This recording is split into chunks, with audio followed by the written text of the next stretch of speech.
ಪ್ರಿಯ ವಿದ್ಯಾರ್ಥಿಗಳೇ, ಇವತ್ತು development issues in Indian economy ವಿಷಯದ ಮೇಲೆ ನಾವು ಒಂದಷ್ಟು ಮಾಹಿತಿಗಳನ್ನು ಚರ್ಚೆಗಳನ್ನು ಮಾಡೋಣ. ಇದು ಈ ವಿಷಯಕ್ಕೆ ಸಂಬಂಧಪಟ್ಟ ಮೊದಲ ಚಾಪ್ಟರ್ ಅಂತಲೂ ಕೂಡ ನೀವು ಅಂದ್ಕೊಳ್ಬೋದೇನೋ, ಮಾಡ್ಯೂಲ್ ನಂಬರ್ 1. ವಿದ್ಯಾರ್ಥಿಗಳೇ, of course every time we are talking about Indian economy, and this is of course related to the issues in Indian economy. What are the basic issues? Of course, when you enter into the subjects, definitely we may find different sectors of Indian economy. It may be agriculture sector, it may be industrial sector, or it may be tertiary sector, and there are some allied sectors too. So we have to primarily concentrate on the agriculture sector, because India is considered as even today as agricultural country, or Indian economy is depending more upon the agriculture. So keeping that particular point in mind, today that we are going to discuss about the agricultural sector. This is called as primary sector. How this primary sector is going to work, and we are going to discuss 3 very important points. Of course, everything may not be completed in this period session itself. I may take another sessions to complete these subjects, but some basic ideas I have to discuss today. So what are the things that you are going to discuss? Of course, in this session is what exactly you mean agriculture, and what is the importance of agriculture, and how it is being contributing, or it is contributing. It is being the very important sector in Indian economy, and it is contributing to the national product. These are the things that we are going to discuss. So after that we will come back to the crop pattern, and the most important thing about the productivity, and the reasons for low productivity, and what are the ideas that you have to incorporate to, or how to inculcate in the system to improve the productivity. These are the things that we will discuss in our coming periods. Then what exactly you mean agriculture? Agriculture, of course, this is the word derived from the Latin word agri, means field, and culture means cultivation. So thus, according to Webster, of course the Webster reference, agriculture is the art or science of production of crops and livestock on a farm. So remember, we are talking, or we have been talking about the systematic effort, or a perfect effort, or ordered effort to create something. ಯಾವುದಾದರೂ ಒಂದು ವಿಷಯದಲ್ಲಿ ನಾವು ಯಶಸ್ಸನ್ನು ಕಾಣಬೇಕಾದ್ರೆ ಅದಕ್ಕೊಂದು systematic ಆಗಿರತಕ್ಕಂಥ, ವ್ಯವಸ್ಥಿತ ರೀತಿಯಾಗಿರ್ತಕ್ಕಂಥ ಪ್ರಯತ್ನವನ್ನು ಮಾಡಿದಾಗ ಆಗ್ತದೆ ಅನ್ನೋದನ್ನು ನಾನು ಪದೇ ಪದೇ ನಿಮ್ಮ ಗಮನಕ್ಕೆ ತರ್ತಾ ಇರ್ತೇನೆ. ಸೊ ಇಲ್ಲೂ ಕೂಡ ಅಂಥದ್ದೇ ಒಂದು ವಿಷಯಗಳನ್ನು ನಾವು ಕಾಣಬೇಕು. It's A systematic and order, and ಯಾವ ರೀತಿಯಲ್ಲಿ ಒಂದು ಕೃಷಿಯನ್ನು ಮಾಡಬೇಕು, ಆವಾಗ ಆಗ ಒಂದು ಅಗ್ರಿಕಲ್ಚರ್ ಪೀರಿಯಡ್ನಲ್ಲಿ, ಒಂದು ಫಾರ್ಮ್ನಲ್ಲಿ ಏನು ಉತ್ಪಾದನೆ ಮಾಡಲಿಕ್ಕೆ ಸಾಧ್ಯತೆ ಇದೆ, ಅದಕ್ಕೆ ನಾವು ಕೃಷಿ ಅಂತ ಕರೀತಕ್ಕಂಥದ್ದು. This is the most important thing that you should remember. ಯಾಕಂದರೆ ಕೃಷಿ ಅಂತಕ್ಕಂಥದ್ದು ಸಿಂಪ್ಲಿ ಒಂದು ಗಿಡ ನೆಡ್ತೀವೋ, ಅಥವಾ ಒಂದು ಭತ್ತದ ಗದ್ದೆ ಏನೋ ಅಲ್ಲ. It is not exactly it's an art. Agriculture is the art or science of production of crops. This is the end livestock on a farm. ಇದ್ರ ಜೊತೆಗೆ ನೀವು ಕೋಳಿ ಸಾಕಾಣಿಕೆ ಇರ್ಬೋದು, ಮೀನು ಸಾಕಾಣಿಕೆ ಇರ್ಬೋದು. These are all come under the same purview, that is ಕೃಷಿ, agriculture. ಸೊ ಅದರಿಂದ ವಿದ್ಯಾರ್ಥಿಗಳು ಇದನ್ನು ಅರ್ಥ ಮಾಡ್ಕೊಳ್ಬೇಕು. ಕೃಷಿಯಲ್ಲಿ ನಾವು ಇರ್ತೇವೆ ಅಂತಂದರೆ ಇದು ಅನ್ಎಜುಕೇಟೆಡ್ಗೆ ಬಿಟ್ಟಿರ್ತಕ್ಕಂಥದ್ದು. ನಮ್ಮ it is not A cup of our tea. ನಾವು ಎಜುಕೇಟೆಡ್ ಅದನ್ನು ಮಾಡಲಿಕ್ಕೆ ಆಗಲ್ಲ. This is not at all good, because ಯಾವಾಗ ವೈಜ್ಞಾನಿಕ ತಳಹದಿಯಲ್ಲಿ ನಾವು ಒಂದು ಕೃಷಿಯನ್ನು ಮಾಡಲಿಕ್ಕೆ ಸಾಧ್ಯತೆ ಇದೆ ಅಂದರೆ ಅದಕ್ಕೆ ನಮಗೆ ಒಂದಷ್ಟು ಹೊರಗಿನ ಜ್ಞಾನ ತಿಳುವಳಿಕೆ ಕೂಡ ಬೇಕಾಗ್ತದೆ. ಆವಾಗ ಮಾತ್ರ ನಾವು ಅದನ್ನು ವ್ಯವಸ್ಥಿತ ರೀತಿಯಲ್ಲಿ ಮಾಡಲಿಕ್ಕಾಗ್ತದೆ. ಕೆಲವೊಮ್ಮೆ ನಮ್ಮಲ್ಲಿರ್ತಕ್ಕಂಥ ಬಹುತೇಕ ಕೃಷಿಕರು ತಮ್ಮ ಅನುಭವದ ಹಿನ್ನೆಲೆಯಲ್ಲಿ ಮಾಡ್ತಾರೆ. ಅವರಿಗೆ ಈ ಕೃಷಿಗೆ ಸಂಬಂಧಪಟ್ಟಂತೆ ವಿಶೇಷವಾಗಿರ್ತಕ್ಕಂಥ ಏನು ನಾವು ಫಾರ್ಮಲ್ ಎಜುಕೇಷನ್ ಅಂತ, ಫಾರ್ಮಲ್ ಎಜುಕೇಷನ್ ಇರಲ್ಲ. ಪ್ರಾಯಶಃ ಅದೇ ವಿಷಯದಲ್ಲಿ ಕೆಲವೊಮ್ಮೆ ಅವರ ಉತ್ಪಾದನೆ ಕಡಿಮೆ ಕೂಡ ಆಗ್ಬೋದೇನೋ, ಯಾಕಂದರೆ ಅವರು ನಿಸರ್ಗದ ಜೊತೆಗೆ ತಮ್ಮ ಕೃಷಿಯನ್ನು ಮಾಡಿಕೊಂಡು ಹೋಗ್ತಾ ಇರ್ತಾರೆ, ನಿಸರ್ಗವನ್ನು ಅರ್ಥ ಮಾಡ್ಕೊಂಡು ಮಾಡ್ತಾ ಇರ್ತಾರೆ. ಸೊ ಒಬ್ಬ ಎಜುಕೇಟೆಡ್ ಅದರೊಳಗಡೆ ಇಳಿದಾಗ ಇನ್ನೂ ಹೆಚ್ಚು ಪರಿಪೂರ್ಣತೆಯನ್ನು ಸಾಧಿಸಬಹುದು ಅನ್ನೋದು ಸಾಮಾನ್ಯವಾಗಿ ನಾವು ಯೋಚನೆ ಮಾಡ್ತಕ್ಕಂಥ ವಿಚಾರ. ಅದೇನೇ ಇರಲಿ, ಇಲ್ಲಿ ಕೃಷಿ ಅಂತಕ್ಕಂಥದ್ದು it is an art and it should be done like science. And ಅಷ್ಟು ಸಿಸ್ಟಮೆಟಿಕ್ ಆಗಿ ಮಾಡಿದಾಗ ಕೃಷಿಯಿಂದ ಉತ್ಪಾದನೆಯನ್ನು ಜಾಸ್ತಿ ಮಾಡ್ಕೊಳ್ಳಿಕ್ಕೆ, ಒಳ್ಳೆಯದಾಗಿ ಇದನ್ನು ಪಡ್ಕೊಳ್ಳಿಕ್ಕೆ ಸಾಧ್ಯ ಆಗ್ತದೆ. ಸೊ ವಿದ್ಯಾರ್ಥಿಗಳೇ, ಈ ಕೃಷಿಯಿಂದ ಹಾಗಿದ್ರೆ ಏನೇನು ಮಹತ್ವ ಇದೆ, ನಮ್ಮ ದೇಶದ ಆರ್ಥಿಕ ವ್ಯವಸ್ಥೆಗೆ ಸಂಬಂಧಪಟ್ಟಂತೆ ಏನೇನು ಮಹತ್ವ ಇದೆ ಅನ್ನೋದನ್ನು ಸ್ವಲ್ಪ ಇಲ್ಲಿ ನಾವು ಅಧ್ಯಯನವನ್ನು ಮಾಡ್ತಾ ಹೋಗೋಣ. Definitely it supplies the wages, supply of wage goods. ಪ್ರತಿಯೊಬ್ಬರಿಗೂ ಕೂಡ ವೇಜ್ ಗೂಡ್ಸನ್ನು ಸಪ್ಲೈ ಮಾಡ್ತಕ್ಕಂಥದ್ದು ನಮ್ಮ ಕೃಷಿಯಿಂದ ಸಾಧ್ಯ ಇದೆ. ಕೇವಲ ಇಲ್ಲಿ ಮಾತ್ರ ಅಲ್ಲ, ನಾನು ಜಾಗತಿಕ ಮಟ್ಟದಲ್ಲೂ ಅದನ್ನು ಹೇಳೋದು ಕೂಡ ಎಲ್ಲ ಕಡೆ ಕೂಡ ಭಾರತ ದೇಶ ಆರ್ಥಿಕ ವ್ಯವಸ್ಥೆ ಅಂತಲ್ಲ, ಜಾಗತಿಕ ಮಟ್ಟದಲ್ಲಿ ಅಂಥ ಪರಿಸ್ಥಿತಿಗಳನ್ನು ನಾವು ಕಾಣ್ಬೋದು. ಇನ್ನು ಎರಡನೇದಾಗಿ ಇನ್ಕ್ರೀಸ್ ಇನ್ ಎಂಪ್ಲಾಯ್ಮೆಂಟ್. ಭಾರತ ದೇಶದ ಸಂಬಂಧಪಟ್ಟಂತೆ ನಾವು ಮಾತನಾಡೋದಾದರೆ, ಯಾಕಂದರೆ ಇದು issues concern to Indian economy ಇರುವುದರಿಂದ ಭಾರತ ದೇಶದಲ್ಲಿ ಇವತ್ತಿಗೂ ಕೂಡ 60ಕ್ಕಿಂತ ಹೆಚ್ಚು ಪಾಪ್ಯುಲೇಷನ್ಸ್ ಏನಾಗ್ತಾ ಇದೆ, ಕೃಷಿಯ ಮೇಲೆ ನಿಂತ್ಕೊಂಡಿದೆ. ಹಿಂದೆ ಒಂದು ಸಾಮಾನ್ಯವಾಗಿ ಗಾದೆ ಇತ್ತು, ಎಲ್ಲ ವಿದ್ಯೆಗಿಂತ ಕೃಷಿ ವಿದ್ಯೆ ಏನು ಕಲ್ತ್ಕೊಂಡು ಹೋಗಿರ್ತವೆ ಅದು ಮಹತ್ವಪೂರ್ಣವಾಗಿರ್ತಕ್ಕಂಥದ್ದು ಅಂತ. ಕೋಟಿ ವಿದ್ಯೆಗಿಂತ ಏಟಿ ವಿದ್ಯೆ ಮೇಲು ಅಂತ. ಆದರೆ ಏಕೆಂದರೆ ಸಾಮಾನ್ಯವಾಗಿ ನೀವು ನೋಡ್ತೀರಿ, ಹಿಂದೆ ಹುಲ್ಲು ಈ ಗದ್ದೆಯನ್ನು ಕಟಾವು ಮಾಡಿ ಬರ್ತಕ್ಕಂಥ ಇದರಿಂದ ಹುಲ್ಲು ಭತ್ತ ಬೇರ್ಪಡಿಸ್ತಕ್ಕಂಥ ಕೆಲಸ ನಡೀತದೆ, ಅದಕ್ಕಾಗಿ ಒಂದು ವ್ಯವಸ್ಥೆ ಇರ್ತಿತ್ತು. ಸೊ ಆ ರೀತಿಯಲ್ಲಿ ಜನಸಂಖ್ಯೆ ಅತಿ ಹೆಚ್ಚು ಇಂದು ಕೃಷಿಯಲ್ಲಿ ಇವತ್ತಿಯೂ ಕೂಡ ಇದ್ದಾರೆ. ಸೊ ಎಂಪ್ಲಾಯ್ಮೆಂಟಿನ ಅತ್ಯಂತ ಪ್ರಾಮುಖ್ಯವಾಗಿರ್ತಕ್ಕಂಥ ಸೋರ್ಸಸ್ ಇದ್ದರೆ ಅದು ಕೃಷಿಯಾಗಿರ್ತದೆ. And it is help to agriculture as well as industry. Agriculture and industry, ಕೃಷಿಗಂತೂ ಡೆಫಿನೆಟ್ಲಿ ನಮ್ಮ ಕೃಷಿಯ ಒಂದು ವೈಜ್ಞಾನಿಕವಾಗಿರ್ತಕ್ಕಂಥ ಕೆಲಸ ನಡೀತಾ ಇದೆ, ಕೃಷಿಗೆ ಕಾಂಟ್ರಿಬ್ಯೂಷನ್. ಜೊತೆಗೆ ಇಂಡಸ್ಟ್ರಿಗೆ ನಾವು ನೋಡ್ತಾ ಇರಬೇಕಾದ್ರೆ ಹಲವಾರು ಅಗ್ರೋ ಬೇಸ್ಡ್ ಇಂಡಸ್ಟ್ರಿಗಳಿವೆ. ಅಂದರೆ ಕೃಷಿಯನ್ನು ಅವಲಂಬಿಸಿರ್ತಕ್ಕಂಥ ಇಂಡಸ್ಟ್ರಿಗಳ ಸಂಖ್ಯೆ ನಮ್ಮ ದೇಶದಲ್ಲಿ ಸಾಕಷ್ಟು ಇರುತ್ತವೆ. ಸೊ ಉದಾಹರಣೆಗಾಗಿ ನಮ್ಮಲ್ಲಿ ಕಾಣ್ತಕ್ಕಂಥ ಶುಗರ್ ಇಂಡಸ್ಟ್ರಿ, ಇದು ಸಂಪೂರ್ಣವಾಗಿ ಕೃಷಿಯನ್ನು ಅವಲಂಬಿಸಿರ್ತಕ್ಕಂಥದ್ದು. ಒಂದು ಒಳ್ಳೆಯ ಶುಗರ್ ಬೆಲೆ ಬಂದಾಗ, ಶುಗರ್ ಕೇನ್ ಬಂದಾಗ ಅತ್ಯುತ್ತಮವಾಗಿರ್ತಕ್ಕಂಥ ಕಾರ್ಖಾನೆಗಳು, ಆ ಕಾರ್ಖಾನೆಗಳು ಉತ್ತಮವಾಗಿ ಕೆಲಸ ಮಾಡಲಿಕ್ಕೆ ಅವಕಾಶ ಆಗ್ತದೆ. ಅದರಿಂದ from that angle also this agriculture is very important. ನಾವು ಕೇವಲ ಸಕ್ಕರೆ ಇಂಡಸ್ಟ್ರಿ ಮಾತ್ರ ಅಲ್ಲ, ಹಲವಾರು ಇಂಡಸ್ಟ್ರಿಗಳು ಇವತ್ತು ಕೃಷಿಯನ್ನು ಅವಲಂಬಿಸಿದೆ. The biggest industry of course upcoming as well as the prospers very ಪ್ರೋಗ್ರೆಸ್ಸಿಗೆ ಅವಕಾಶ ಇರತಕ್ಕಂಥದ್ದು ಫುಡ್ ಪ್ರೊಸೆಸಿಂಗ್ ಇಂಡಸ್ಟ್ರಿ. ನಮಗೆ ಇವತ್ತು ಎಲ್ಲ ರೀತಿಯ ಫುಡ್ಡು ಪ್ರಾಸೆಸ್ ಆಗಿ ಬರಬೇಕಾಗ್ತದೆ. So that food processing industry definitely depending upon mainly this agriculture. So agriculture indirectly or directly ಇಂಡಸ್ಟ್ರಿಯನ್ನು ಪ್ರಮೋಟ್ ಮಾಡ್ತಾ ಇರ್ತದೆ. So that you have to remember. And then agriculture and foreign trade. Remember, ನಮ್ಮ ದೇಶ ಒಂದು ಕಾಲದಲ್ಲಿ ಕೃಷಿಯನ್ನೇ ಅವಲಂಬಿಸಿ ಟ್ರೇಡನ್ನು ಮಾಡ್ತಾ ಇತ್ತು. ಅದು ಇವತ್ತು ಟ್ರೆಡಿಷನಲ್ ಟ್ರೇಡ್ ಅಂತ, ಟ್ರೆಡಿಷನಲ್ ಗೂಡ್ಸ್ ಅಂತ ನಾವು ಕರೀತೇವೆ. ಉದಾಹರಣೆಯಾಗಿ ಸ್ಪೈಸಸ್ ಮೋಸ್ಟ್ ಇಂಪಾರ್ಟೆಂಟ್. ನಮ್ಮನ್ನು ವಿದೇಶದವರು ಬಂದು ಆಳಲಿಕ್ಕೆ ಪ್ರಾರಂಭಿಸಿರತಕ್ಕಂಥದ್ದೇ ಬಹುಶಃ ಈ ಸ್ಪೈಸಸ್ ಕಾರಣದಿಂದ. ನಮ್ಮಲ್ಲಿ ಸಾಂಬಾರು ಪದಾರ್ಥಗಳು ಹೇರಳವಾಗಿ, ಅದು ಉತ್ತಮ ಕ್ವಾಲಿಟಿಯ ಪದಾರ್ಥಗಳು ಕೃಷಿಯಲ್ಲಿ ಸಿಗ್ತಾ ಇದ್ವು. ಸೊ ಆದ್ದರಿಂದ ಅವರು ಬಂದು ಅದನ್ನು ಪ್ರಯೋಜನ ಪಡ್ಕೊಳ್ಳಿಕ್ಕೆ ಈ ದೇಶಕ್ಕೆ ಆಗಮಿಸಿರ್ತಕ್ಕಂಥದ್ದನ್ನು ನಾವು ಇತಿಹಾಸದಲ್ಲಿ ಓದ್ತಾ ಇರ್ತೇವೆ. ಸೊ ಅದರ ಹಿನ್ನೆಲೆಯಲ್ಲಿ 200 ವರ್ಷಗಳ ಕಾಲ ನಮ್ಮನ್ನು ಆಳುವಂಥ ಅವಕಾಶಗಳು ಕೂಡ ಅವರಿಗೆ ದೊರಕಿತ್ತು ಅನ್ನೋದನ್ನು ನಾವು ಗಮನಿಸಬೇಕು.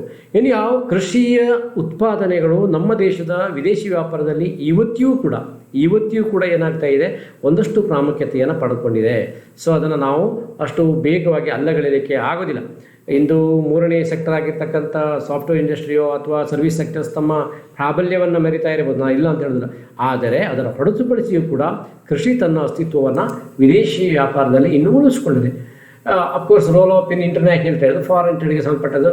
ರೋಲ್ ಇನ್ ಟ್ರಾನ್ಸ್ಪೋರ್ಟ್, ನಿಮಗೆ ಗೊತ್ತಿಲ್ಲಿ ಅತಿ ಹೆಚ್ಚು ಈ ಸಾರಿಗೆಯನ್ನು ಒದಗಿಸುವಂಥ ಅಥವಾ ಸಾರಿಗೆ ಬೇಕಾಗಿರುವಂಥ ಒಂದು ಕ್ಷೇತ್ರ ಇಂಡಿಯಾದಲ್ಲಿ ಅದು ಯಾರು ಕೃಷಿ.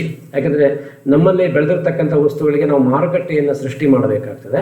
ಆ ಮಾರುಕಟ್ಟೆಗೆ ಸಂಬಂಧಪಟ್ಟಂತೆ ನಮಗೆ ಟ್ರಾನ್ಸ್ಪೋರ್ಟ್ ಬೇಕು. ಅಂದರೆ ಟ್ರಾನ್ಸ್ಪೋರ್ಟ್ ಬೇಕು ಅಂದರೆ ಇಲ್ಲಿ ಏನಾಗ್ತದೆ ಅಂತಂದರೆ, ಒಂದು ಟ್ರಕ್ಕಿನಲ್ಲಿ ನಾವು ಒಂದು ಟ್ರಕ್ನಷ್ಟು ವಸ್ತುವನ್ನು ಬೇರೆ ಕಡೆಗೆ ಸಾಗಿಸಿದರೆ ಆ ಟ್ರಕ್ನ ಓನರಿಗೆ ಒಂದು ಬಿಸ್ನೆಸ್ ಆಗ್ತದೆ, ಅಲ್ಲಿ ಎಂಪ್ಲಾಯೀಸ್ಗಳು ಸೃಷ್ಟಿ ಆಗ್ತಾರೆ, ಜೊತೆಗೆ ಅವರಿಗೆ ಆದಾಯ ಕ್ರಿಯೇಟ್ ಆಗ್ತದೆ. ಸೊ ಕೃಷಿಯಿಂದ ಟ್ರಾನ್ಸ್ಪೋರ್ಟ್ ಅಭಿವೃದ್ಧಿ ಆಗ್ತಕ್ಕಂಥದ್ದು ನಾವು ಗಮನಿಸ್ಬೋದು.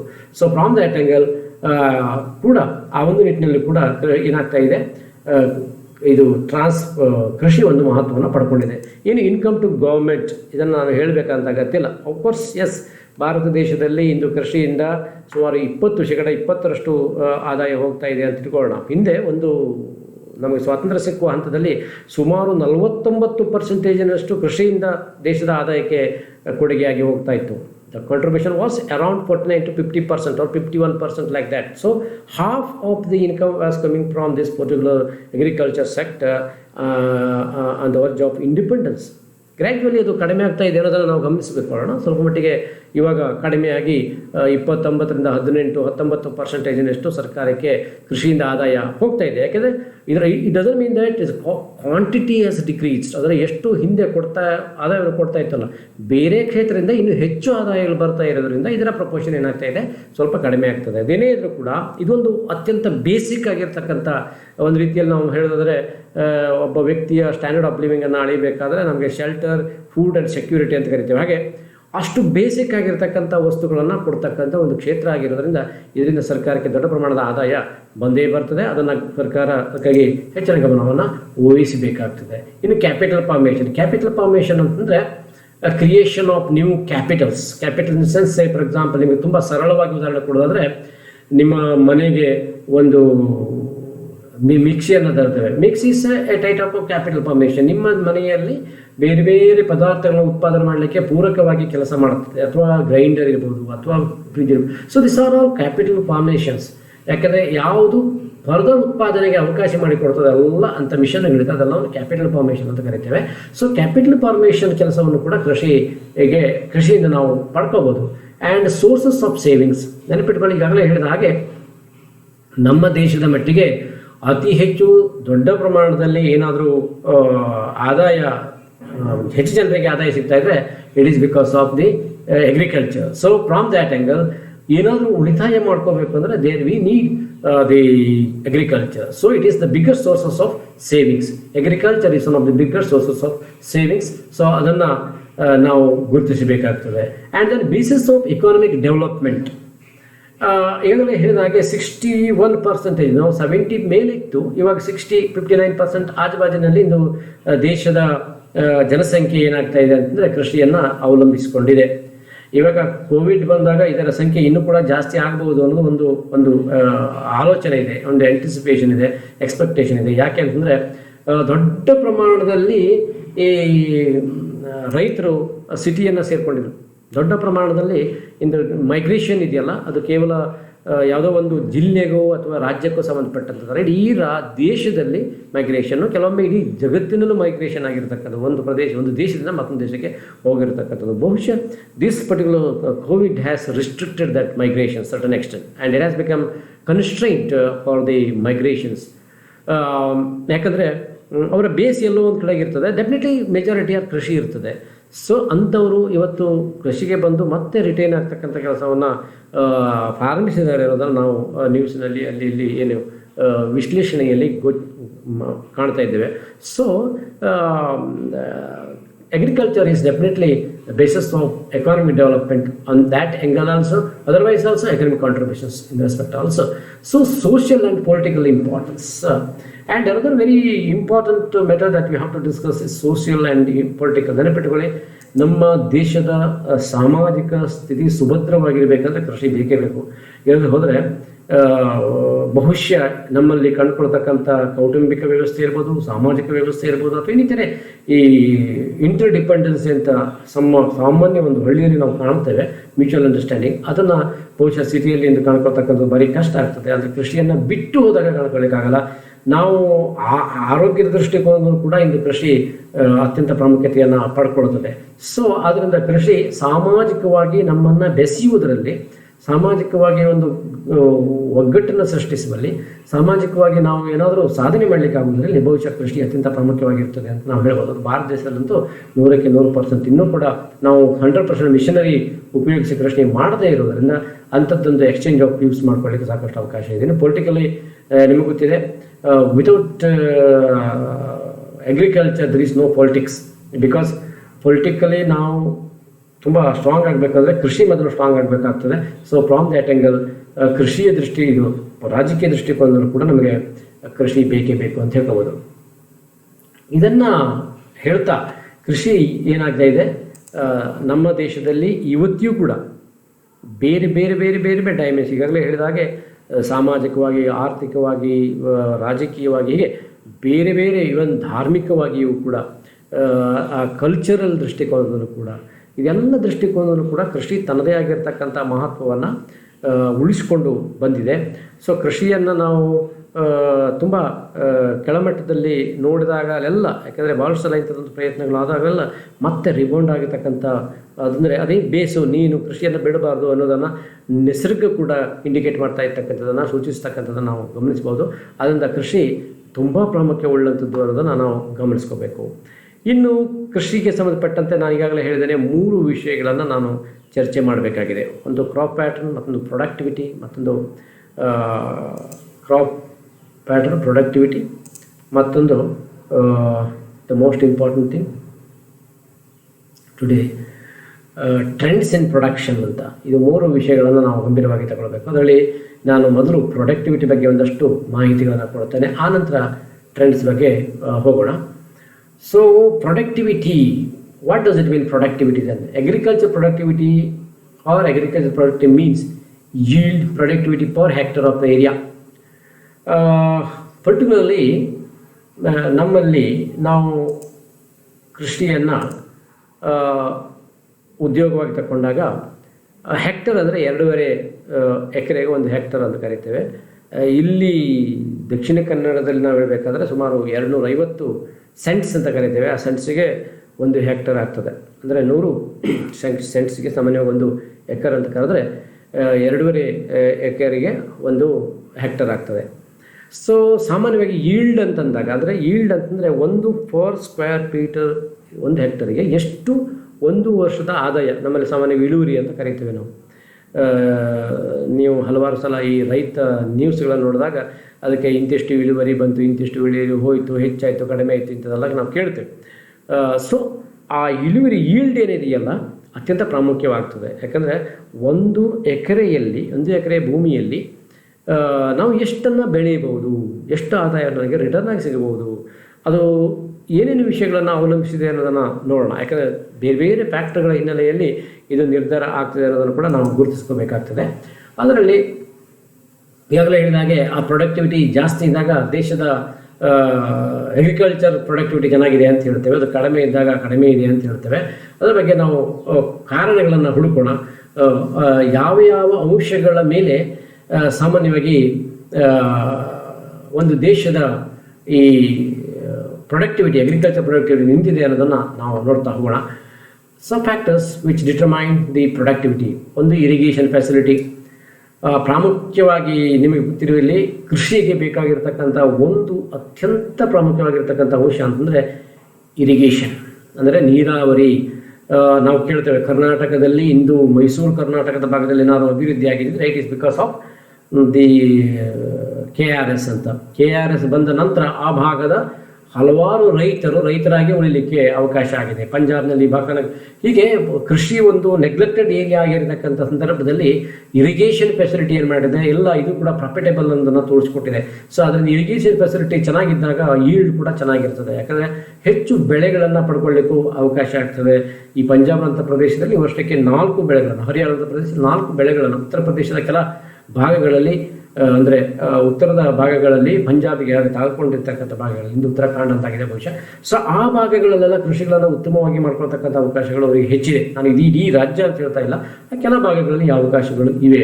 ಸೊ ಅವರು 4 ಬೆಳೆಗಳನ್ನು ಗಂಗಾ ನದಿ, ಯಮುನಾ ನದಿ, ಈ ಥರದ ನದಿಗಳಿಗೆ, ಯಾಕೆಂದರೆ ಪೆರ್ನಿಯಲ್ ಸೋರ್ಸಸ್ ಯಾವಾಗಲೂ 24 ಸೀಸನಲ್ಲೂ ಕೂಡ ಹರಿಯುವಂಥ ನದಿ ಆದ್ದರಿಂದ ಅವರಿಗೆ ಡ್ಯಾಮ್ಗಳು ಸಾಕಷ್ಟು ಸಹಾಯವನ್ನು ಮಾಡಿದೆ.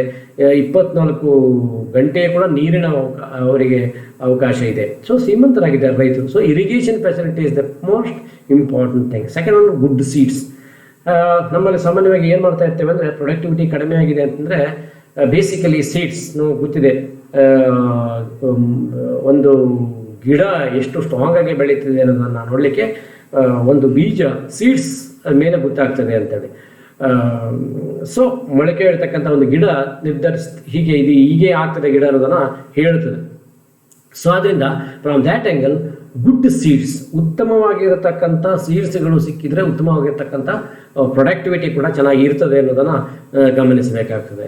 ಇದಾದ ನಂತರ ಮೆನ್ಯೂರ್ ಆ್ಯಂಡ್ ಫರ್ಟಿಲೈಸರ್ಸ್. ನಮ್ಮಲ್ಲಿ ಇವತ್ತಿಗೂ ಕೂಡ ಮೆನ್ಯೂರ್ ಅಂತಂದರೆ ಸಾಮಾನ್ಯವಾಗಿ ನಮ್ಮ ಸುತ್ತಮುತ್ತಲಿನ ಪ್ರದೇಶದಲ್ಲಿ ಅವೈಲೇಬಲ್ ಆಗಿರತಕ್ಕಂಥ ಸೊಪ್ಪು ಸದೆಗಳನ್ನು ಅದನ್ನು, ಅಥವಾ ನಮ್ಮಲ್ಲಿ ಈಗ ಕೌ ಡಂಗ್ ಅಂತ ಕರಿತೇವೆ, ಆಕಳು ಅಥವಾ ಹೀಗೆ ದನಗಳನ್ನು ಸಾಕಿದರೆ ಸಗಣಿಯಿಂದ ಕಂಪೋಸ್ಟ್ ಮಾಡತಕ್ಕಂಥದ್ದು, ಅದು ನಮ್ಮಲ್ಲಿ ಸಿಗುವಂಥ ಹಲವಾರು ಬೇರೆ ಬೇರೆ ರೀತಿಯ ಇದು. ಉದಾಹರಣೆಯಾಗಿ ನೀವು ಅಡಿಕೆ ತೋಟ ಮಾಡ್ತಾ ಇದ್ದರೆ ಅಡಿಕೆ ತೋಟದಿಂದ ನಿಮಗೆ ಇದು ಸಿಗ್ತದೆ, ಏನು ಅದರ ಎಲೆ ಸೋಗೆ ಅಂತ ಕರಿತೇವೆ, ಅದು ಸಿಗ್ತದೆ.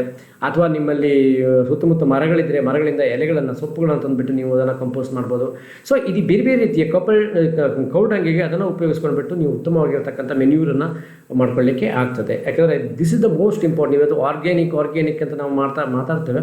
ಸೊ ಆರ್ಗ್ಯಾನಿಕ್ ಕೃಷಿಗೆ ಮೂಲಭೂತವಾಗಿ ನಮಗೆ ಬೇಕಾಗಿರ್ತಕ್ಕಂಥದ್ದು ಈ ಥರದ ಒಂದು ಏನಿದೆ ಮೆನ್ಯೂರ್ ಬೇಕಾಗ್ತದೆ. ಅದ್ರ ಜೊತೆಗೆ ಫರ್ಟಿಲೈಸರ್ಸ್ ಕೆಮಿಕಲ್ ಫರ್ಟಿಲೈಸರ್ಸ್ಗಳು ನಮ್ಮಲ್ಲಿ ನಿಮಗೆ ಗೊತ್ತಿರಲಿ, ನಮ್ಮ ಹತ್ತಿರಲ್ಲೇ ಇರ್ತಕ್ಕಂಥ MCF ಮ್ಯಾಂಗ್ಳೂರ್ ಕೆಮಿಕಲ್ ಫರ್ಟಿಲೈಸರ್ಸ್ ಅಂತ ಏನಿದೆ, ಅದು ದೊಡ್ಡ ಪ್ರಮಾಣದಲ್ಲಿ ಫರ್ಟಿಲೈಸರ್ಸನ್ನು ನಿಮ್ಮ ಸುತ್ತಮುತ್ತಲಿನ ಎಲ್ಲ ಏರಿಯಾಗಳಿಗೆ ಪೂರೈಕೆ ಮಾಡ್ತದೆ. ಕೆಮಿಕಲ್ ಫರ್ಟಿಲೈಸರ್ಸ್ ಇದರಿಂದ ಕೂಡ ಉತ್ತಮವಾಗಿರ್ತಕ್ಕಂಥ ಬೆಳೆ ಬರ್ತದೆ. ಆದರೆ ಭೂಮಿಯ ಫಲವತ್ತತೆ ಸಾವಕಾಶವಾಗಿ ಡಿಗ್ರೇಡ್ ಆಗ್ತದೆ ಅಂತಕ್ಕಂಥದ್ದು ಕೂಡ ಒಂದು ವಾದ ಇದೆ. ಅದು ಸತ್ಯ ಕೂಡ. ಯಾಕೆಂದರೆ ನಾವು ಅದರ ಹಿನ್ನೆಲೆಯಲ್ಲಿ ನಮ್ಮ ಕೆಲ ಸಿದ್ಧಾಂತಗಳು ಇದು ಸುಳ್ಳು ಅಂತಕ್ಕಂಥ ವಾದಗಳು ಬಂದಿತ್ತು. ಉದಾಹರಣೆಯಾಗಿ ರಿಟರ್ನ್ಸ್ ಟು ಸ್ಕೇಲ್ ಅಂತಕ್ಕಂಥ ಏನಿದೆ, ವೇರಿಯಬಲ್ ಪ್ರಪೋರ್ಷನ್ ಥಿಯರಿಯನ್ನು ನೀವೇನು ಅಧ್ಯಯನ ಮಾಡ್ತೀರಿ, ಆ ಸಿದ್ಧಾಂತ ಹೇಳುತ್ತದೆ ಒಂದು ಭೂಮಿಯನ್ನು ತೆಗೆದುಕೊಂಡು ನಾವು ಕಂಟಿನ್ಯೂಸ್ ಆಗಿ ಕಲ್ಟಿವೇಷನ್ ಮಾಡಿದಾಗ ಅದರಿಂದ ಬರ್ತಕ್ಕಂಥ ಉತ್ಪಾದನೆ ಕಡಿಮೆ ಆಗ್ತಾ ಹೋಗ್ತದೆ. ಅದನ್ನು ಡಿಸ್ಪ್ರೂವ್ ಮಾಡಲಿಕ್ಕೆ ಅದು ಹಾಗಾಗಲ್ಲ, ಸಾಧ್ಯನೇ ಇಲ್ಲ ಅಂತಕ್ಕಂಥದ್ದನ್ನು ಮಾಡಲಿಕ್ಕೆ ಕೆಮಿಕಲ್ ಫರ್ಟಿಲೈಸರ್ಸನ್ನು ಉಪಯೋಗಿಸಿದ್ರು. ಬಟ್ ಲಾಂಗ್ ರನ್ನಲ್ಲಿ ಏನಾಯಿತು ಅಂತ ಕೇಳಿದ್ರೆ, it is not like that. ಯಾಕೆಂದರೆ ನಾವು ಇಂಥ ಕೆಮಿಕಲ್ ಫರ್ಟಿಲೈಸರ್ಸನ್ನು ಹಾಕಿದಾಗ ಕೆಲವೊಮ್ಮೆ 10 ವರ್ಷಗಳಕ್ಕಿಂತ ಹೆಚ್ಚು ಆ ಭೂಮಿ ಬ್ಯಾರನ್ ಲ್ಯಾಂಡ್ ಆಗಿ, ಅಂದರೆ ಬರಡಾಗಿ ಹೋಗುವಂಥ ಸಾಧ್ಯತೆಗಳು ಕೂಡ ಇರುತ್ತದೆ. ಉತ್ಪಾದನೆ ಒಂದು ಸಣ್ಣ ಟೈಮಿಗೇನೋ ಹೆಚ್ಚಾಗ್ಬೋದು, ಬಟ್ ಲಾಂಗ್ ರನ್ನಲ್ಲಿ ಆಗ್ತಕ್ಕಂಥ ಸಮಸ್ಯೆಗಳು ತುಂಬ ಇದೆ ಅನ್ನೋದನ್ನು ಗಮನಿಸಿದ್ದಾರೆ. ಇನ್ನು ನೆಕ್ಸ್ಟ್, ಅಗ್ರಿಕಲ್ಚರಲ್ ಇಕ್ವಿಪ್ಮೆಂಟ್ಸ್. ನಾವು ಎಂತೆಂಥ ಮಿಷನರಿ ಅಂದರೆ ಉಳುವಾಗ ಒಂದು ನೇಗಿಲಿಂದ ಹಿಡಿದು ಬಿಟ್ಟು ಇವತ್ತು ಟ್ರ್ಯಾಕ್ಟರ್ಗಳು, ನೇಗಿಲು, ಬೇರೆ ಬೇರೆ ರೀತಿಯ ಹಾರ್ವೆಸ್ಟಿಂಗ್ ಪ್ರತಿಯೊಂದು ಬಂದಿದೆ ನಮಗೆ. ನಾವು ಇಂದು ಕಸ ತೆಗಿತಕ್ಕಂಥ ಇದಕ್ಕೂ ಕೂಡ ನಿಮಗೆ ಮಿಷನ್ಗಳು ಬಂದಿವೆ. ಮನುಷ್ಯನು ತೆಗಿಬೋದು, ಇಲ್ಲ ಅಂತಿಲ್ಲ. ಬಟ್ ಇಕ್ವಿಪ್ಮೆಂಟ್ಸ್ಗಳನ್ನು ಉಪಯೋಗಿಸಿದಾಗ ನಮಗೆ ಈ ಪ್ರೊಡಕ್ಟಿವಿಟಿ ಉತ್ತಮವಾಗಲಿಕ್ಕೆ, ಹೆಚ್ಚು ಬರಲಿಕ್ಕೆ ಆಗ್ತದೆ. ಕಡಿಮೆ ಮ್ಯಾನ್ ಪವರನ್ನು ಉಪಯೋಗಿಸ್ಕೊಂಡ್ಬಿಟ್ಟು ಉತ್ತಮವಾಗಿರ್ತಕ್ಕಂಥ ಇದನ್ನು ತರಲಿಕ್ಕೆ ಆಗ್ತದೆ. So equipments is also matters, determines the total productivity. And scientific cultivation ಅಂತಂದರೆ ಸರಿಯಾದ ಸಮಯದಲ್ಲಿ, ಸರಿಯಾದ ರೀತಿಯಲ್ಲಿ, ಸರಿಯಾದ ಗೊಬ್ಬರ ಅಥವಾ ಇನ್ನಿತರ ಎಲ್ಲ ಪದಾರ್ಥ ಇನ್ನು ಏನಿದೆಯಲ್ಲ ಅದು ಸಂಬಂಧಪಟ್ಟಂತೆ ಮಾಡ್ತಕ್ಕಂಥದ್ದು. ಸೊ ಆಯಿತು, ಬೀಜ ಬಿತ್ತಿ ಆಯಿತು, ಅಲ್ಲಿ ಮುಗಿದೋಯ್ತು ಅಂತಕ್ಕಂಥದ್ದಲ್ಲ. ಕಸ ತೆಗಿತಕ್ಕಂಥದ್ದು, ಅದಕ್ಕೆ ನೀರು ಸರಿಯಾಗಿ ಬಿಡ್ತಕ್ಕಂಥದ್ದು, ಟೈಮ್ ಸರಿ ನೀರು ಬಿಡಬೇಕು, ಟೈಮ್ ಸರಿ ಅದಕ್ಕೆ ಏನು ನಿಮ್ಮ ಔಷಧಿನ ಸಿಂಪಡಿಸಬೇಕು. This all the things are involved in it. ಎಷ್ಟೋ ಸಂದರ್ಭದಲ್ಲಿ ನಾವು ಕಲಿತಕ್ಕಂಥ ಏನು ವಿದ್ಯಾರ್ಥಿಗಳಿದ್ದೇವೆ, ನಮಗೆ ಇದರ ಬಗ್ಗೆ ಗೊತ್ತೇ ಇರೋದಿಲ್ಲ. ಸೈಂಟಿಫಿಕ್ ಕಲ್ಟಿವೇಷನ್ ಅಂತಂದರೆ ನಾವು ತುಂಬ ಹಾಸ್ಯ ಮಾಡ್ತಕ್ಕಂಥವ್ರು ವಿದ್ಯಾರ್ಥಿಗಳನ್ನ ನಾನು ನೋಡಿದ್ದೇನೆ, ಅದೇನು ದೊಡ್ಡ ವಿಷಯ ಅಲ್ಲ ಅಂತ. ಬಟ್ ನನಗಾಗಲೇ ಹೇಳಿದ ಹಾಗೆ ಕೃಷಿ ಸಂಬಂಧಪಟ್ಟಂತೆ ನಾವು ಅಧ್ಯಯನವನ್ನು ಮಾಡಿ, ಅಂದರೆ ಒಂದು ಫಾರ್ಮಲ್ ಎಜುಕೇಷನ್ ತಗೊಂಡು ಇಂಥ ಕ್ಷೇತ್ರದಲ್ಲಿ ಇಳಿದಾಗ ಬಹುಶಃ ತುಂಬ ದೊಡ್ಡ ಪ್ರಮಾಣದಲ್ಲಿ ಕೃಷಿಗೆ ಪ್ರಯೋಜನ ಆಗ್ತದೆ ಅಂತ ನಾನು ಅಂದ್ಕೊಳ್ತೇನೆ. So from that angle if you see, definitely ಈ ಸೈಂಟಿಫಿಕ್ ಕೃಷಿ ಏನಿದೆ ಅದು ಸಾಕಷ್ಟು ಪ್ರಯೋಜನಕಾರಿ ಅನ್ನೋದನ್ನು ನಾನು ಹೇಳಲಿಕ್ಕೆ ಇಷ್ಟಪಡ್ತೇನೆ. ಅದು ಇದ್ದಾಗ ಉತ್ಪಾದನೆ ಕೂಡ ಏನಾಗ್ತದೆ, ಜಾಸ್ತಿ ಆಗಲಿಕ್ಕೆ ಸಾಧ್ಯತೆ ಇದೆ. ನೆಕ್ಸ್ಟ್ ಇರ್ತಕ್ಕಂಥದ್ದು ಸೀಲಿಂಗ್ ಆನ್ ಲ್ಯಾಂಡ್ ಹೋಲ್ಡಿಂಗ್ಸ್. ನಮ್ಮಲ್ಲಿ ಸೀಲಿಂಗ್ ಆನ್ ಲ್ಯಾಂಡ್ ಹೋಲ್ಡಿಂಗ್ಸ್ ಅಂದರೆ ಒಬ್ಬ ವ್ಯಕ್ತಿ ಇಷ್ಟು ಭೂಮಿಯನ್ನು ಹೊಂದಬಹುದು ಅನ್ನೋದು ಒಂದು ಕಡೆಗೆ, ಇಷ್ಟು ಭೂಮಿಯನ್ನು ಹೊಂದಿದ್ದಾನೆ ಇರತಕ್ಕಂಥದ್ದು ಮತ್ತೊಂದು ಕಡೆ. ಯಾಕಂದರೆ ಕಾನೂನಿನ ಪ್ರಕಾರ ನಮ್ಮ ದೇಶದಲ್ಲಿ ಒಬ್ಬನು ಇಂತಿಷ್ಟು ಎಕರೆ, ಉದಾಹರಣೆಗಾಗಿ ಕರ್ನಾಟಕದಲ್ಲಿ ಕಲ್ಟಿವೇಬಲ್ ಲ್ಯಾಂಡ್ ಆಗಿದ್ರೆ ಒಂದು 18 ಎಕರೆವರೆಗೆ ಹೊಂದಬಹುದು ಅಂತ ಒಬ್ಬನ ಹೆಸರಲ್ಲಿ. ಉಳಿದಿರ್ತಕ್ಕಂತೆ ನೀವು ಇದು ಡ್ರೈ ಲ್ಯಾಂಡು ಬೇರೆ ಬೇರೆ ಕ್ಲಾಸಿಫಿಕೇಶನ್ ಇದೆ, ಅವರು 500 ಎಕರೆವರೆಗೂ ಕೂಡ ಹೊಂದ್ಬೋದು, ಇಲ್ಲ ಅಂತಿಲ್ಲ. ಯಾಕಂದರೆ ಕೆಲವೊಮ್ಮೆ ಬೆಳೆ ಬರಬಹುದು, ಕೆಲವೊಮ್ಮೆ ಬರಲಿಕ್ಕಿಲ್ಲ. ಯಾಕಂದರೆ ನಮ್ಮಲ್ಲಿ ಈಗ ಬಯಲು ಸೀಮೆ ಅಂತ ನಾವು ಕರಿತೇವೆ, ಅಲ್ಲಿ 500 ಎಕರೆವರೆಗೂ ಜಮೀನು ಇದ್ದವರು ಇರ್ಬೋದು, ಆದರೆ ಅವರ ಉತ್ಪಾದನೆ ಇಲ್ಲಿನ 1 ಎಕರೆಯವರಷ್ಟು ಇರುವಂಥ ಸಾಧ್ಯತೆಗಳು ತುಂಬ ಕಡಿಮೆ ಇರ್ತದೆ. ಯಾಕಂದರೆ ಪ್ರತಿ ವರ್ಷ ಅವರಿಗೆ ಭೂಮಿಯಲ್ಲಿ ಲಾಭ ಅಥವಾ ಭೂಮಿಯಲ್ಲಿ ಬೆಳೆ ಬರೋದಿಲ್ಲ, ಮಳೆ ಇಲ್ಲದೆ ಅಂದರೆ ಬೆಳೆ ಇಲ್ಲ. ಸೊ ಆ ಥರ ಪರಿಸ್ಥಿತಿ ಉಂಟು. ಅದರಿಂದ ಸೀಲಿಂಗ್ ಆನ್ ಲ್ಯಾಂಡ್ ಹೋಲ್ಡಿಂಗ್ ಅಂತಕ್ಕಂಥದ್ದು ಭೂಮಿಯ ಎಷ್ಟು ಭೂಮಿಯನ್ನು ಹೊಂದಿರಬಹುದು ಅಂತಕ್ಕಂಥದ್ದು. ಗಡ್ಡ ಭೂಮಿದಾರ ಆದರೆ 18 ಎಕರೆ ಅಂತ ನಾನು ಹೇಳಿದೆ, ಕರ್ನಾಟಕದಲ್ಲಿ, ದೇಶದಲ್ಲಿ ಬೇರೆ ಬೇರೆ ರಾಜ್ಯದಲ್ಲಿ ಬೇರೆ ಬೇರೆ ರೀತಿ ಇರ್ಬೋದು. ಸೊ ಈ ಲಿಮಿಟೇಷನ್ ಏನಿದೆ ಇದರೊಳಗಡೆ ನಾನು ಮಿಷನರಿಯನ್ನು ಉಪಯೋಗಿಸ್ಬೋದಾ, ಸೈಂಟಿಫಿಕ್ ಆಗಿ ಅಲ್ಲಿ ಕೃಷಿಯನ್ನು ಮಾಡ್ಬೋದಾ, ಒಳ್ಳೆ ಸೀಡ್ಸ್ಗಳನ್ನ ಉಪಯೋಗಿಸ್ಕೊಳ್ಳಿಕ್ಕೆ ಅವಕಾಶ ಇದೆ. ಯಾಕಂದರೆ ಇದು ಲಾರ್ಜ್ ಸ್ಕೇಲ್ ಆದಾಗ ಮಾತ್ರ ನಮಗೆ ಲಾಭಗಳನ್ನು, ಉತ್ಪಾದನೆಯನ್ನು ಹೆಚ್ಚು ತರಲಿಕ್ಕೆ ಸಾಧ್ಯತೆ ಇದೆ.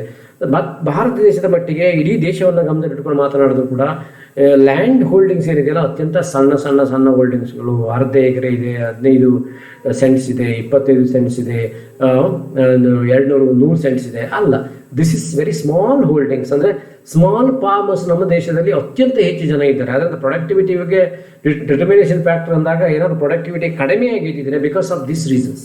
ಅಂದರೆ ಲ್ಯಾಂಡ್ ಹೋಲ್ಡಿಂಗ್ಸ್ ಅತ್ಯಂತ ಕಡಿಮೆ ಇದೆ. ಬಟ್ ಲ್ಯಾಂಡ್ ಹೋಲ್ಡಿಂಗ್ ಸೀಲಿಂಗ್ ಇಷ್ಟು ಎಕರೆ ಇರಬೇಕಂತಕ್ಕಂಥದ್ದು ಅಥವಾ ಇರದೇ ಹೋಗಿರ್ತಕ್ಕಂಥ ಎರಡು ಕೂಡ ಏನಾಗಿರ್ತದೆ, ಉತ್ಪಾದನೆಯ ಮೇಲೆ ಒಂದಷ್ಟು ಪ್ರಭಾವವನ್ನು ಬೀರ್ತದೆ. ಇನ್ನು ಸಾಯಿಲ್ ಕನ್ಸರ್ವೇಷನ್ಸು, ನಾವೆಲ್ಲ ಕರಾವಳಿಯಲ್ಲಿದ್ದೇವೆ, ನಮ್ಗೆ ಗೊತ್ತೇ ಇದೆ. ಸಮುದ್ರದ ಹಿನ್ನೆಲೆಯಲ್ಲಿ ನಮ್ಮ ಕೃಷಿ ಭೂಮಿ ಇರೋದ್ರಿಂದ ಸಮುದ್ರ ದಡದಲ್ಲಿರ್ತಕ್ಕಂಥದ್ದು, ಕೆಲವೊಮ್ಮೆ ಹೊಳೆಯ ದಡದಲ್ಲಿರ್ತಕ್ಕಂಥ ಭೂಮಿಗಳು ಸಾಕಷ್ಟು ಎರೋಷನ್ಗೆ ಒಳಗಾಗ್ತವೆ, ಅಂದರೆ ಸವಕಳಿಗೆ ಒಳಗಾಗ್ತದೆ.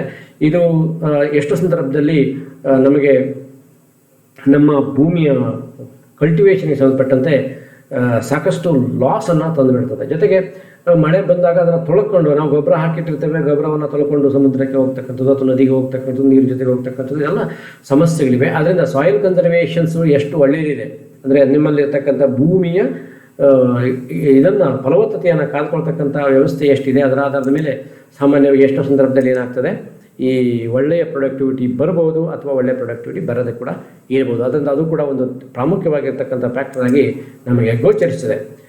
ಇದಿಷ್ಟನ್ನು ನಾನು ಇವತ್ತು ಹೇಳ್ತಾ ಕ್ರಾಪ್ ಪ್ಯಾಟರ್ನ್ ಬಗ್ಗೆ, ಜೊತೆಗೆ ನಮ್ಮಲ್ಲಿ ಉತ್ಪಾದನೆಯ ಬಗ್ಗೆ, ಇದೆರಡರ ಬಗ್ಗೆನೂ ಕೂಡ ಉತ್ಪಾದನೆ ಎಷ್ಟು ಆಗ್ತಾ ಇದೆ, ಈಗ ಫ್ಯಾಕ್ಟ್ರೀಸ್ ನಮ್ಗೆ ಗೊತ್ತಾಯಿತು, ಪ್ರೊಡಕ್ಟಿವಿಟಿ ಸಂಬಂಧಪಟ್ಟಂತೆ ನನಗೆ ಗೊತ್ತಾಗಬೇಕು ಎಷ್ಟು ಉತ್ಪಾದನೆ ಆಗ್ತಾ ಇದೆ, ಯಾವ ಕ್ರಾಪ್ ಪ್ಯಾಟರ್ನ್ ಬಂದಾಗ ಯಾವ ಕ್ರಾಪ್ಗಳನ್ನು ಎಲ್ಲೆಲ್ಲಿ ನಾವು ಬೆಳೀತಾ ಇದ್ದೇವೆ, ಎಷ್ಟು ಮಟ್ಟಿಗೆ ಬೆಳೀತಾ ಇದ್ದೇವೆ, ಅದು ಎಷ್ಟು ಮಟ್ಟಿಗೆ ಒಳ್ಳೆಯ ಉತ್ಪಾದನೆಯನ್ನು ಕೊಡ್ತಾ ಇದೆ, ಇದೆಲ್ಲವನ್ನು ಕೂಡ ನಾವು ನೋಡಬೇಕಾಗಿದೆ. ಸೊ ಬೇಸಿಕಲಿ ಇಷ್ಟನ್ನು ನಾವು ಈ ಒಂದು ಇದರೊಳಗಡೆ ಚರ್ಚೆಯಲ್ಲಿ ತಿಳ್ಕೊಳ್ಬೋದು. ಭಾರತ ದೇಶದ ಕೃಷಿ ಒಂದು ಪ್ರಾಮುಖ್ಯವಾಗಿರ್ತಕ್ಕಂಥ ಕಾಲಘಟ್ಟದಲ್ಲಿ ಇವತ್ತು ಇದೆ. ಹಲವಾರು ಬದಲಾವಣೆಗಳನ್ನು ನಾವು ತಂದಿದ್ದೇವೆ. ಅದಕ್ಕೆ ಕೆಲವೊಂದು ಕಾರಣಗಳು ಇರಬಹುದು. ಇದೆಲ್ಲವನ್ನು ಗಮನಿಸಿದಾಗ we will have A better future for the farmers ಅಂತಲೂ ಅಂದ್ಕೊಳ್ಳೋಣ. ಬಟ್ ನಾವು ಪ್ರೊಡಕ್ಟಿವಿಟಿ ಬಗ್ಗೆ, ಕ್ರಾಪ್ ಪ್ಯಾಟರ್ನ್ ಚೇಂಜ್ ಆಗ್ತಾ ಇದೆ. Why it is changing? ಯಾಕಂದರೆ ಕೆಲ ಕಮರ್ಷಿಯಲ್ ಕ್ರಾಪಿಂದ ಹೋಗಿ ಸಾಮಾನ್ಯವಾಗಿ ಫುಡ್ ಕ್ರಾಪಿಂದ ಕಮರ್ಷಿಯಲ್ ಕ್ರಾಪಿಗೆ ಶಿಫ್ಟ್ ಆಗ್ತಕ್ಕಂಥದ್ದು ಇದೆಲ್ಲ ನಡೀತಾ ಇದೆ. ಸೊ ಅದರಿಂದ ಅದು ಯಾಕೆ ಆಗ್ತಾಯಿದೆ, ಅಥವಾ ನಮ್ಮ ಮತ್ತೊಂದು ರೀತಿಯಲ್ಲಿ ಮಾತನಾಡೋದಾದರೆ ಇವತ್ತಿಗೆ ಕೃಷಿ ಭೂಮಿಗಳು ಕನ್ವರ್ಟ್ ಆಗಿ ರೆಸಿಡೆನ್ಸ್ ಆಗಿ ಕನ್ವರ್ಟ್ ಆಗ್ತಾ ಇದೆ. So this are lot of things. ಕೆಲವೊಂದು ಬ್ಯಾರನ್ ಆಗಿ ಹಾಗೆ ಅದು ಉಪಯೋಗ ಮಾಡದೇ ಹಾಗೆ ಉಳಿತಾ ಇದೆ. ಇದೆಲ್ಲವನ್ನೂ ಕೂಡ ನಾವು ಗಮನಿಸಬೇಕಾಗ್ತದೆ ಪ್ರೊಡಕ್ಟಿವಿಟಿಗೆ ಸಂಬಂಧಪಟ್ಟಂತೆ. ಸೊ ಪ್ರೊಡಕ್ಟಿವಿಟಿ ಏನು ಹೆಚ್ಚಾಗ್ತಾ ಇದೆಯಾ, ಕಡಿಮೆ ಆಗ್ತಾ ಇದೆಯಾ ಅನ್ನೋದನ್ನು ಅಂಕೆ ಸಂಖ್ಯೆ ಮೂಲಕ ನಾವು ನಾಳೆಗೆ ಮುಂದಿನ ಕ್ಲಾಸಿನಲ್ಲಿ ನೋಡೋಣ. ತನ್ಮೂಲಕ ಇನ್ನೂ ಹೆಚ್ಚಿನ ವಿಷಯಗಳನ್ನು ಪ್ರೊಡಕ್ಟಿವಿಟಿ, ಕ್ರಾಪ್ ಪ್ಯಾಟರ್ನ್ ಮತ್ತು ಚೇಂಜಿಂಗ್ ಇದನ್ನು ನೋಡ್ಕೊಳ್ಳಿಕ್ಕೆ ನಾವು ಪ್ರಯತ್ನ ಮಾಡೋಣ ಅಂತ ಹೇಳ್ತಾ ಇವತ್ತಿನ ಕ್ಲಾಸನ್ನು ಮುಗಿಸ್ತಾ ಇದ್ದೇನೆ. ವಿದ್ಯಾರ್ಥಿಗಳೇ, ನನ್ನ ಕೆಲ ಕ್ಲಾಸುಗಳು ಮುಂದಿನ ಕ್ಲಾಸ್ನಲ್ಲೇ ನಾನು ಹಾಗೆ ಮಾಡ್ತೇನೆ ಅಂತ ಹೇಳಲಿಕ್ಕೆ ಆಗಲ್ಲ, ಬಟ್ ಕೆಲ ಕ್ಲಾಸುಗಳು ಆನ್ಲೈನಲ್ಲಿ ಕೂಡ ನಾನು ಮಾಡಲಿಕ್ಕಿದ್ದೇನೆ. ಗೂಗಲ್ ಮೀಟಲ್ಲಿ ಮಾಡ್ತೇನೆ. ತನ್ಮೂಲಕ ನಿಮಗೆ ಗೂಗಲ್ ಮೀಟಿನ ಲಿಂಕನ್ನು ಕಳಿಸ್ಕೊಡ್ತೇನೆ. ಎಲ್ಲ ವಿದ್ಯಾರ್ಥಿಗಳು ಭಾಗವಹಿಸಬೇಕು, ಅತಿ ಹೆಚ್ಚು ಅದರಿಂದ ಬೆನಿಫಿಟನ್ನು ಪಡ್ಕೊಳ್ಬೇಕು. ಯಾಕೆಂದರೆ ಆನಂತರ ಪರೀಕ್ಷೆಯನ್ನು ಕೂಡ ನಾನು ಮಾಡೋರಿದ್ದೇನೆ, ಏನೇನು ಹೇಳಿರ್ತೇನೆ ಪರೀಕ್ಷೆಗಳು ಕೂಡ ಮಾಡಿರ್ತೇನೆ. ಸೊ ಅದರಿಂದ ವಿದ್ಯಾರ್ಥಿಗಳು ಈಗಾಗಲೇ ಪಬ್ಲಿಕ್ ಎಕಾನಮಿಕ್ಸು ಮತ್ತು ಎಕನಾಮೆಟ್ರಿಕ್ಸ್ ಸಂಬಂಧಪಟ್ಟಂತೆ ನಾನೇ ಟೀಚ್ ಮಾಡದೇ ಹೋದರೂ ಕೂಡ ಒಳ್ಳೆಯ ಉಪನ್ಯಾಸಗಳನ್ನು ನಿಮಗೆ ಲಿಂಕ್ ಕೊಡ್ತಕ್ಕಂಥ ಕೆಲಸವನ್ನು ಮಾಡಿದ್ದೇನೆ, ಮಟೀರಿಯಲ್ಸ್ಗಳನ್ನು ಕೊಡ್ತೇನೆ. ಸೊ ಅದೆಲ್ಲವನ್ನು ಕೂಡ ವಿದ್ಯಾರ್ಥಿಗಳು ಸ್ವಲ್ಪ ಗಂಭೀರವಾಗಿ ತಗೊಂಡು, ಯಾಕಂದರೆ ನೀವು ಕ್ಲಾಸಿಗೆ ಬರ್ತಾ ಇದ್ದ ರೀತಿಯಲ್ಲಿಯೇ ಅಧ್ಯಯನ ಮಾಡಬೇಕಂತ ಅಗತ್ಯ ಇದೆ. ಇದು ರಜೆ ಮುಗಿಯುತ್ತದೆ, ರಜೆಯ ಹ್ಯಾಂಗೋವರ್ನಲ್ಲಿ ಇನ್ನೂ ಕೂಡ ನೀವು ಇರಬಾರ್ದು ಅಂತ ಹೇಳ್ತಾ ಸ್ವಲ್ಪ ಗಂಭೀರವಾಗಿ ಅಧ್ಯಯನ ಮಾಡಿ ಅಂತ ಹೇಳ್ತಾ, ಯಾಕಂದರೆ ಇನ್ನು ಕೇವಲ ನೀವು ಮಾಸ್ಟರ್ಸ್ ಅಂತ ಆಗಬೇಕಾದ್ರೆ 1 ವರ್ಷ ಮಾತ್ರ ಇದೆ. That is all. ನಿಮಗೆ 1 ವರ್ಷ ಕೂಡ ಇಲ್ಲ, 6 ತಿಂಗಳ ಒಂದು 8 ತಿಂಗಳ ತನಕ ಸಿಗ್ಬೋದೇನೋ, ಮೇ ತಿಂಗಳ ತನಕ ಕೊಟ್ಟರು ಕೂಡ ಒಂದು 8 ತಿಂಗಳವರೆಗೆ ಮಾತ್ರ ನಿಮಗೆ ಅಧ್ಯಯನ ಮಾಡ್ಕೊಳ್ಳಿಕ್ಕೆ ಅವಕಾಶ ಇರ್ತದೆ. ಆದ್ದರಿಂದ ಆನಂತರ ನೀವು ಯಾವುದಾದ್ರೂ ಒಂದು ಕ್ಷೇತ್ರಕ್ಕೆ ಹೋಗಬೇಕು ಅಂದರೆ ಹೊಸ ಹೊಸ ನಾಲೆಜ್ಗಳನ್ನ ತಿಳ್ಕೊಂಡು ಹೋಗುವಂಥದ್ದು ಇಂದಿನ ಅಗತ್ಯತೆ ಇರ್ತದೆ. ಸೊ ವಿದ್ಯಾರ್ಥಿಗಳ ಗಂಭೀರವಾಗಿ ಅಧ್ಯಯನ ಮಾಡ್ಕೊಂಡ್ಬಿಟ್ಟು ತಿಳ್ಕೊಳ್ಳಿ ಅಂತ ಹೇಳ್ತಾ ಇಂದಿನ ಕ್ಲಾಸನ್ನು ನಾನು ಮುಗಿಸ್ತಾ ಇದ್ದೇನೆ. So thank you for your patient hearing. Thank you very much.